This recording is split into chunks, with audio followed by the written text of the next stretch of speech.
Happy birthday to you. Happy birthday to you. Happy birthday from Arnie's. Happy birthday to you. This is Alan Karpik with a man who needs no introduction, Coach Dave Shondell. A privilege for me, because he's one of my favorite people and certainly one of my favorite coaches, to spend a little bit of his 63rd birthday. And we both lamented we're over the 60 mark, and all birthdays are good, Coach. And welcome to the Arnie's Birthday Zoom. Well, thank you very much. It's a nice time with the Boilermakers playing here this afternoon. It will be a nice birthday gift if Coach Painter can continue to stay on a roll like they have been over the last couple of games. Yeah. Take me now back to your childhood of volleyball family that you grew up in. Were there any special traditions growing up? And then I'll ask you what you and Angie are going to do today for anything special. Well, I had a great family, I grew up around Ball State University, which was a treat. And I think the biggest reason why I'm where I am now is that I grew up around a bunch of teachers and coaches and was blessed in that situation. But all of our birthdays at home were with family, and sometimes it would be extended family depending on the timing. But my mom would always make whatever your favorite meal might be. And, you'd open your gifts, and it would always be a good day. For me, it would always be a cold day. I remember one time, when I was 8 years old, on my 8th birthday, I got some kind of a toy where you shot this gun and this little thing would spin, around and so forth. And somehow one of them got up on the roof. And so I had to go up on the roof, which was not hard for me at that time. I climbed up on a fence and jumped up on the roof. And then when I was up on the roof, I thought it'd be a lot easier just to jump off than it would be to climb back down, on that fence. So I jumped off and the ground was frozen and I broke my foot. And, of course, my neighbors, one was a teacher at Westview Elementary School where I went to school, and he started calling me Batman from that point in time. And so that kind of stuck for a while, but I did break my foot on my birthday one year.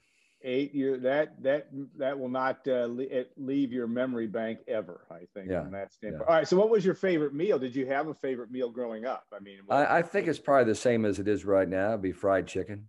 I always enjoyed my fried chicken and mashed potatoes and whatever else would come along with that. And that's what my wife, Angie, will be preparing later on today. So things haven't changed that much. That's good. How about, you'll hear from the gang? I'm sure the kids will dial in at some point. Is this typically a phone conversation? Will any of them be able to be there in person? Well, normally I think we would have a lot of people here, but under circumstances that we're in right now, we're playing it close to the vest. And so good idea. We're trying to stay healthy. I've got so much to look forward to that I want to kind of be around for a long time. So we're not taking visitors at this point in time here. And when I do go out, I've got a mask on and trying to make sure that I'm following protocol. But I've already had a handful of calls already today from family, and I'm sure the rest will be coming soon. Yeah, that's probably the best part of these things when you get to our age. All right, now you got your team is off today, which is good. It's your birthday, and you can watch some football, watch the Boilermaker men. Yeah, but we talk about this every year, and yet you guys are ranked 13th, which I know you're proud that you're recognized as one of the elite programs in the country. That's the good part. The bad part is the challenging part, I should say, is you open up against number 1 Wisconsin this weekend, and that's just the way it is in this league. Yeah, but it's the greatest thing in the world, to be in a league, which is absolutely the best volleyball, college volleyball conference in the world. Yeah. And this year it will be as strong as ever. And to open up against Wisconsin, who finished runner-up a year ago and has about everybody back off of that team, and is coached by another guy from Muncie and Ball State, and Kelly Sheffield, and assistant coach Brittany Dildine, who played for us at Purdue, is always exciting. And right now, as everybody in college athletics, we're just happy to be playing. We've been off. We haven't played a game for about 13 months since we've played. And so just the chance for our athletes to be able to compete and play and travel together and all those things that we've missed so much.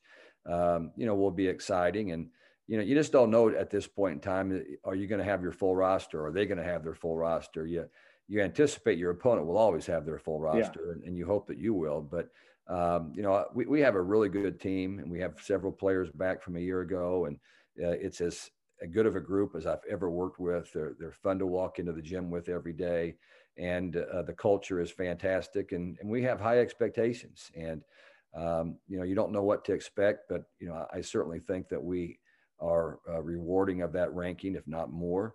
And but we'll find out in our league. With the new schedule will be unique. We don't play everybody in our league this year. There's 2 teams that we don't play, and that's Maryland and Nebraska.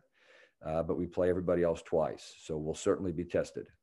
And you're going to go weekends, and then the only split weekend will be with Indiana, or where you play home and home, right? Right. We'll play at Wisconsin Friday and Saturday. We'll come back the next weekend, have Iowa on Friday and Saturday, and then fortunately get Minnesota here the following Friday and Saturday before we go to Michigan for a Friday, Saturday. And as you mentioned, we'll play Indiana soon after that, and that will be at their place on a Tuesday. And I think at our place I think that match has been moved to a Sunday. So I think it is. That's right. Yeah. Plenty of time in between, but a great schedule. And what Dave is mentioning, Wisconsin ranked 1st, Nebraska 5th in the first poll, Minnesota 7th, Penn State 9th, Purdue 13th, and Michigan 24th are the ranked Big Ten teams. And I always ask you this, there's always dark horses, and there are always ones that you have to be extra careful. In all your years, your 18th year of coaching, you'll probably hesitate as a coach to say, well, this is one team that isn't always ranked, but always makes me nervous. But there are some teams up there that can jump into the rankings, and they're all dangerous. I mean, that's what you have to be ready for. You have to be ready for everybody in our league. And I think that's what I credit our coaching staff for really doing a pretty good job of. When you look at our schedule over the past, 17 seasons, we seldom get upset. We don't get beat by, we may be challenged. Iowa, for example, it seems like we've played way too many 5-set matches with Iowa, but we normally win. And the same with Northwestern and Michigan State, and even Ohio State. And of course, Indiana, we've got a pretty fair record with Indiana at this point in time over the last 17 seasons. But, I'm trying to get to a point, Alan, where I don't stress out about every match, but I haven't accomplished that yet. I think this is going to be the year that, we're going to approach them with just a lot of enthusiasm and fun, and stay positive and not worry about what the outcome might be. But I don't know many coaches in our league that can do that. Yeah, I think that's part of the thing. Matt Painter talks about that, and you've said it already on this, that it's good to be playing. But you guys are so hyper competitive. You've got hyper competitive women, elite athletes on your team. When the ball goes up, so to speak, it'll be serious business. Yeah, and I think the closer we get to this first match, you can kind of see that in our players. And as a coach, you feel that, and I'm open with my team. I told them the other day, I said, we're going to have a lot of fun this season. We're going to look forward to every single match. And I'm going to promise you that I'm not going to stress out as much as I have in the past. But we'll see if that comes to fruition. But I think it will. I just feel like our program is in a really good place. We have not accomplished what we came here to do, and what our players have come here to do. We've had great years, and we've had tremendous finishes. Last year was a year that I thought was a step in the right direction after going to the second round for about 6 years in a row and not getting past that second round of the NCAA tournament. Last year we got to the Sweet 16 before we ran into the number 1 ranked team, Baylor. But I think this team will be better. I think this will be one of the best teams we've ever had at Purdue. Yeah, you look at that, and it is a gauntlet that you run on an annual basis. And with COVID, and you've been coaching a long time, and not just at Purdue, but and been around the program. What have you learned? What's your takeaway in terms of, I look back and reflect over the last few months, and this is something that's going to change me, or at least I'm now really, really aware of this moving forward. Well, everybody is different. But I think people that are optimistic and positive and productive always find the silver lining in what's going on. And as opposed to just, I guess, not do anything, I tried to find some ways to improve myself and improve myself as a coach. And some of the things that I have done, number one, I stopped drinking Diet Coke. And I was drinking 6 to 10 Diet Cokes a day, which everybody told me I shouldn't be doing. And last March, I stopped doing that. So it's been a long time since I've had a Diet Coke, and I didn't know if I could do that. I've been exercising at a higher level than I did before. And because of that, I'm healthier than I was before. I listen to podcasts all the time while I exercise. If I'm walking or running, I listen to podcasts, and I think it's been really productive for me. I've learned an awful lot listening to people that know more than I do about different things, and I've taken that, I think, back to our program, and I feel like I'm helping other people by what I've learned during that amount of time. And so I feel like because of that, and I told our players, I said that the teams or the organizations that find a way to be productive during this time of COVID are going to be successful. And those that are going to, find all the things wrong with the world at this point in time are going to, not be in the same position. So we've tried to stay encouraged, and our team has done a great job. Young people are handling this a lot better than old people. I can promise you that. Not that they're not scared about things, but they certainly are doing a better job than, at least from what I can see on social media and on TV. The younger people are handling things far better than the older generations. Yeah, I think that is one of the blessings is when you are working out these, being able to improve yourself. What, any particular podcasts that you like that, and I assume they're from all different types of subjects, but what do you? Well, they are. A lot of them are coaching. A lot of them are psychology of sport. But I've also listened to a lot that are interviewing Olympic athletes. Yeah. And to hear the young people, because when you're not young anymore, it's really advantageous to find out what young people are thinking and how they operate and what's making them special at this point in time. And then for me to be able to share that with our players, I think is important. And all the great coaches, I like to listen to, great coaches talk about what motivates them and how they got there. And a lot of the podcasts I listen to are exactly that, people who have been outstanding and why they're there and what keeps them there are all pretty good.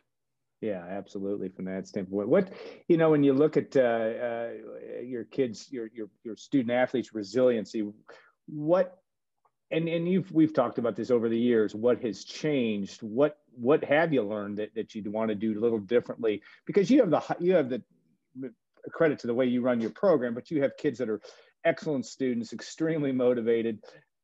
What can be a secret sauce, or what have you learned that said, hey, I need to tweak this about the way I coach? How has that evolved over time, do you think? Well, I think that I've always been a relationship type of a coach. Yeah. But the larger that divide in age comes, the harder you have to, I don't say the harder you have to work, the more time you have to be willing to put into it. And so, in years past, our coaching staff would divide our team into about thirds, and we would meet with each of those players every 2 weeks. And where this year I decided I'm going to meet with every player myself. I want my coaches also to break them up and meet with them as well, in thirds or halves or whatever. But I'm going to meet with every one of them because I think it's that important that I know how they're handling this situation. How are they feeling? Because mental health has become so crucial. I think it's just because people have become more open about it, that now everybody is willing to share and express, what issues and what problems they have. But certainly, I think we've provided a means for people to express, and we've also, our nation, our society has given them problems. It's not their fault that all this is going on, and they're dealing with COVID, and they're dealing with what's happening in our country with social injustice and all those type of things. So it's something I think that is my number one job is to help our players. I mean, certainly I know our fans and our administration feels like winning is a big part of that, and nobody puts more pressure on our program to win than I do. I can promise you that. But that's not why I'm here. That's not growing up in the world of education. That I understand my purpose is to help these people be prepared when they graduate to move on and be happy, be successful, If they want to raise a family, that's what they're going to be able to do, and whatever it might be. It's not the winning is important, but so is the losing, believe it or not. Yeah. And I just assume never lose, but I also know that in the world that we live in, that's not going to be the case. We're going to have our problems. And so knowing how to respond to the event might be losing a match somewhere. The event might be a player getting hurt and being out for the season. Okay. How are you going to respond to that is what's going to really be important at this point in time. Yeah. That's the beauty of the podcast. I thought that would be my phone ringing, but and one of the best ones I actually was able to interview David Bodaya for our Golden Black Live last week, and his Netflix, the Michael Phelps The Weight of Gold is excellent on that. And it does these young, and David's 31 years old, so he's no longer a student athlete, but these kids that you have, or kids that are student athletes, they have a lot going at them and a lot to deal with. But yet I do sense that there are not only resources at Purdue, but coaches pay more attention. That's a huge part of success. Can be, are they mentally healthy, and can they adapt to what the world brings them? Yeah, and you're right. I think Purdue, like most major institutions and athletic departments, have recognized the need to build people around our athletes that are experts in that area. But as I've shared with all of my support staff, we all have to be aware of that. It might be the equipment manager, it might be the custodian in our gym, it might be our academic advisor that sees that person at the right time and asks the right question. And that's what I talk to our staff when we have, our big staff meeting. A lot of these people think that they're so small in the world of developing these athletes or part of what's going on in college athletics, and they're not. They're as small as they want to be, or they're as large as they want to be in helping these young people stay happy and be productive. So, we take that role pretty seriously at Purdue. And I think that, when Morgan Burke hired me 18 years ago, and, his office was a small office up in the academic area. It sent a pretty good message what was important at Purdue. I obviously, late Morgan Burke changed my life by hiring me at Purdue, and I'll be forever indebted to him. And it was a risky move for, an athletic director of the Big Ten to hire a high school coach to come to Purdue.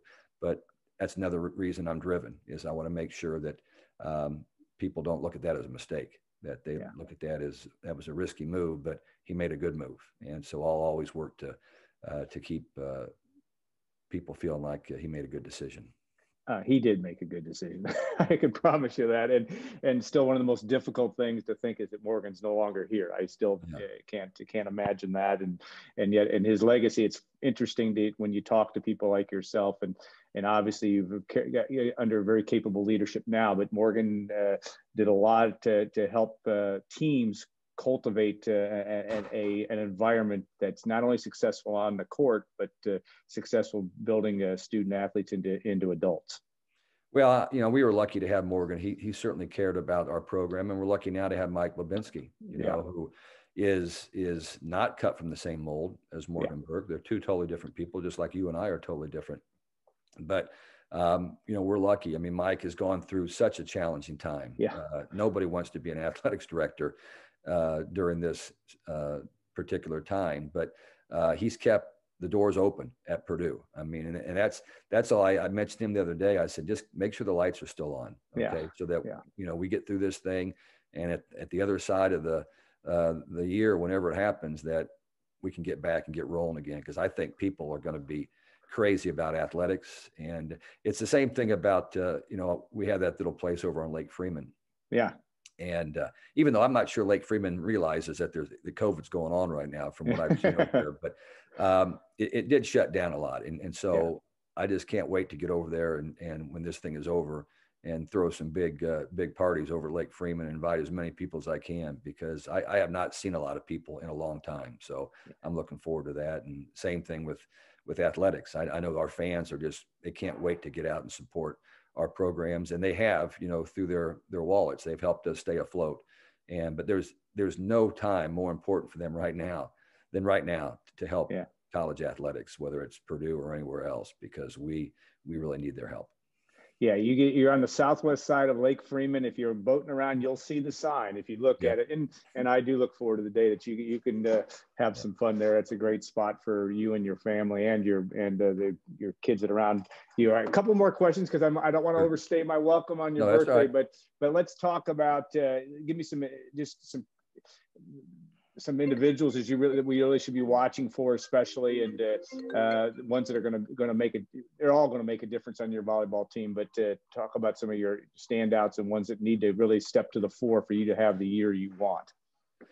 Well, we should have a fairly veteran team. Right. We have 2 seniors, and they'll both be very valuable. Caitlyn Newton, who I thought was one of the best players in the league a year ago, especially the second half of the season. Yeah. Big outside hitter out of Terre Haute, and she's coming off of a meniscus tear, but she is getting back. She's probably about 80% right now, and that's frustrating for her because she knows we're playing Wisconsin in 5 days, and she wants to be 100%, and she probably won't be quite 100% then, but she will be soon, and when she gets there, we'll be that much better. And Jenna Otech, who is a backcourt player that shared the libero position a year ago. Looks like she's got a chance of playing that position quite a bit again this year. She looks fabulous. She's so much more mature and so much better of a leader, and so positive right now. She's one of the most impressive things I've seen on our team this season. She's out of St. Louis. And again, both those guys can come back another year. Just so I'm sure you probably have talked about that at some point in time, but this year does not count in the world of eligibility. And next year you can have more than your 12 scholarship kids on your roster, but after that you can't have more than 12. It's going to be a challenge, but everybody still gets a year of eligibility, so you have to manage that and how you recruit. But certainly Newton from Terre Haute and Otech out of St. Louis are doing a great job of leading us. Haley Bush, who has set for us the past 2 years, will go into her 3rd year as a redshirt junior, and I really believe is one of the top 5 setters in the country. She's not as big as some of the setters that we've had in the past, but she is quick as a cat. She competes like a bulldog. Players love her, and she's a fearless leader. So I think those are the 3 came in the same time. We redshirted Bush, but that group is doing a tremendous job. And then you get to that junior class that you have Grace Cleveland, who is going to be one of the best players we've ever had. Grace is a 6'3" outside hitter. She plays on the left. This year she's probably going to play on the right. Could play in the middle for us as well. She's out of Normal, Illinois, and just as good of a kid as you can possibly find. And we look forward to her continued development. And then Marissa Horning, who played some libero for us last year, is a great leader, has all the intangibles, tremendous kid. Her sister is going to be here next fall and is a lot like her. She was just a first-team high school All-American, one of the top 14 players in the country. And so it'll be fun to have her. Another junior is JL Johnson, and JL is out of Brownsburg. And JL shared a lot of time with Shavana Catino last year. But JL is just playing great. And so that's kind of our seniors and juniors that are going to lead the way for us this year. We have a great sophomore class and a good freshman class, good talent, but quality, high character people. Yeah, as you always do. Raven Colvin, I love talking recruiting with you, usually when we have an adult beverage, which I can't wait to get back to doing occasionally. But Raven Colvin, obviously that's exciting to have a Purdue athletic legacy and a great family. And she obviously also committed, will be coming in with Allie Horning next year. Tell us just a little bit about her. And obviously it's pretty interesting and great to have Roosevelt's daughter on your team. Well, a lot of people remember Roosevelt. It wasn't that long ago that he was playing defensive end for the Boilermakers, and then with the Bears, and obviously with the Patriots, where he won a couple of Super Bowls. But I hate to put pressure on her, but I think she's a better athlete than her dad. I mean, relatively speaking, she is. She's about 6 foot ½ inch. Maybe we'll probably list her at 6'1", but she literally flies. Her club coach sent me her last jump test, and she was touching 10 feet 6 inches. And that's 6 inches above the basketball rim that she's touching. And she's fast and a great competitor. But she has all the intangibles that you could ask for. I mean, she's confident. She's a beautiful kid. Our fans are going to love her. She's going to make us more competitive. She hates to lose. Yeah. And I'm sure she gets that from probably her pop. But she is a really, I mean, she's a very pleasant kid off the floor. But when she gets on the floor, the world changes. And she and Horning are two phenomenal players. You know, Horning's getting a lot of the accolades because mostly her high school team has been so successful. Yeah. Well, Ravens' team has been pretty successful. They won the state championship her junior year, but they went to the Final Four a year ago, and somehow she hasn't received near the accolades, and I don't know why. It's just one of those things, you know. It's hard to give All-American honors to too many kids from one state, but they're both very, very special. And I've got a lot to think about right now, but part of it is I'm looking forward to adding those two to our roster next year. When nobody has to really leave. I mean, we don't know for sure what Caitlyn and Jenna are going to do yet. We haven't worked all the details out. This isn't the right time to go to your athletic director necessarily and say, do you have 2 more scholarships available for me next year? I'm going to wait till, you know, things simmer down a little bit, but we got to find a way to keep those 2 seniors here because they're valuable commodities, and you know, we'll cross that bridge when the time comes. But we're looking forward to a pretty good run of volleyball. I don't see us, you know, our success ending anytime soon. And I promise, last question. How are you dealing with recruiting? How are you evaluating kids now? And I mean, like everybody else, I mean, you're obviously not able to get them on campus, but tell us briefly about that as well. Fortunately, we are done through the current junior class. Yeah. And we have 2 commitments in the junior class. Right. We plan on keeping a current junior, at least one.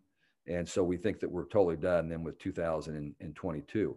So the current sophomores are the class we're looking at. We don't know for sure how many we're going to need because we're not sure how many of our current sophomores we're going to keep or want to stay. You know what I'm saying? We haven't gotten there yet. Yeah. But we'll probably need 2 or 3 in that class. We can't go out and recruit. I mean, we can't recruit till April 15th. And that may be extended based on the results of COVID across the country now. So, but currently that's the date that we're allowed to begin recruiting again. That means you can go out. And that means you can have players apparently on campus. But so what we're doing primarily now is just contacting the club coaches, high school coaches of those players that we have interest in. The NCAA compliance has made it really challenging to what you can write and what you can say to these club coaches now. I mean, even you may love a particular player, but you can't say that. Yeah. I mean, how silly is that if you're the club coach and I'm writing you, but I've got to be generic in what I put in my email. It's really hard to operate that way. So I'm trying not to even think about it too much. We're trying to do what we can. But if April 15th gets here and we're allowed to go, that's right in the middle of club season for volleyball players. So and it's also going to be right in the middle of the NCAA tournament for us too. So it'll be hard to say how things will change when we're allowed to get back out there. But fortunately, you know, most schools like ourselves are far enough along that, you know, we'll manage it. And kids until the July of their junior year, they can't visit anyway. Yeah. And that rule came in just about a year ago to slow the process down, which is a good rule. I like that rule. Because kids were committing way too early. And now I think it's slowed them down to where they're not making those decisions until their junior year. Yeah. Interesting stuff. Always insightful in the world of you'd have made a hell of an athletic director, I think, because you get the big picture. But that'll be when you're in your 70s. You can you come back. I don't feel like I'm that old. My mind doesn't feel that old. My body does now and then. Oh, and I don't know. My mind feels pretty good. But it's always something I would have enjoyed doing. But I think I've got a better job. Yeah, you're in the right spot. You're in the right spot. Well, I hope you get how many grandkids? We have 9. And oh my mercy. You know, Angie just asked, you want me to call and have some of those grandkids come over? I said, that would be confusing. We've told them we're not doing that. Now, all of a sudden, good idea. because of somebody's birthday, we're going to do it. So I think that, again, we'll just continue to be smart and Zoom is your friend. Try to stay healthy. And Zoom would be a good idea. Yeah. All right. Well, have a great birthday. Enjoy the fried chicken and mashed potatoes and best of luck. We'll be watching closely this weekend and throughout the season. It's going to be different. We know that. And one good thing is we have at least 10 games on national TV. Right. We're going to have 10. And that's a lot of games. We never had 10 on the Big Ten Network, but because our volleyball coaches told the Big Ten Network, we'll be more than happy to move our times earlier in the day, because most of our kids are taking classes online. Fans aren't going to be a big issue. We're trying to, host the matches at 7:00 so fans can get there. So we'll play some at 4:00. We'll play some at 6:00. But we've got 10 matches, including the first 2 at Wisconsin on the Big Ten Network. So I think our fans, if they can't see us on the Big Ten Network, it's a pretty good deal to get them streamed. I think it's about $60 to get every match in the Big Ten on volleyball streamed if you're a big volleyball fan. And you've got lots of them. And it is going to be different. I keep saying I'm going to end my questioning, but fan environment is such a big part of this. I mean, your environment at home is unreal, and there are others in the league. That's going to take a little bit of getting used to, I think, in terms of the good thing is that when you go on the road, and Matt found that out when he went to Michigan State, and then he went to down to Assembly Hall. I'm not sure they win those. If there's 16,000 people in both those places. So I think the opportunities to win on the road become a little bit better, but it becomes a little bit tougher at home, because you don't, like in our place, we went, I think, 16-2 last year at home. Yeah. Well, that's going to be harder to do when you don't have a packed house. And in our place, packed house might be 2,500, which isn't the same as what Nebraska is going to get, but it feels like it. Yeah. And so great environment. But I've already talked to our players about the value that they have when the 11 players that are not in the match, how much noise are they going to make? How much enthusiasm are they going to bring? Because I've seen that done in college basketball. Yes. That becomes the cheer block right now, is those players that are not currently in the game. And so we're going to have to make some noise with those people. All right. Well, hey, thanks so much for your time. Again, happy birthday. And we'll look forward to watching Friday night when the Boilermakers travel up to Madison as well. So, and you'll get lots of calls from those adoring grandchildren, I'm sure, today, and that'll be a good thing as well. Have a great day, David. Thanks so much, and good luck this season. Okay, Alan. Boiler up.